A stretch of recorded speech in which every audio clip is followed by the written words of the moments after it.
পৃথিবীতে একজন মানুষই শুধু জানতেন যে তিনি পৃথিবীতে কতদিন বাঁচবেন, সেটা হচ্ছে সাইয়েদনা আদম আলাইহিস সালাম। ওনাকে বলে দেয়া হয়েছিল উমরুকা আলফু সানা, তুমি পৃথিবীতে বাঁচবে 1000 বছর। কয় বছর? সাইয়েদনা আদমের সামনে অনেকগুলো রুহু রাখা হলো। সাইয়েদনা আদম বললেন, এরা কারা? আল্লাহ বললেন, এরা হচ্ছে নাসালুক, তোমার বংশধর, পৃথিবীতে তোমার পর এরা পৃথিবীতে আসবে। সাইয়েদনা আদম বললেন, আল্লাহ ওই যে একটা রুহু দেখা যায়, এটার নাম কি? আল্লাহ বললেন, হাদা ইবনুকা দাউদ, এটা তোমার ছেলে দাউদ, সে দুনিয়াতে নবী হয়ে আসবে, তার ছেলে সুলাইমানও নবী হয়ে আসবে।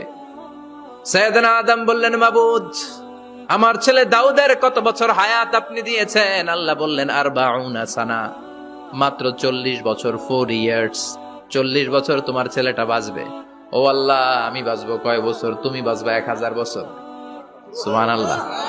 সাইয়েদনা আদম বললেন, মাবুদ, এত ফুটফুটে সুন্দর আমার ছেলে দাউদ মাত্র 40 বছর দিলেন কে?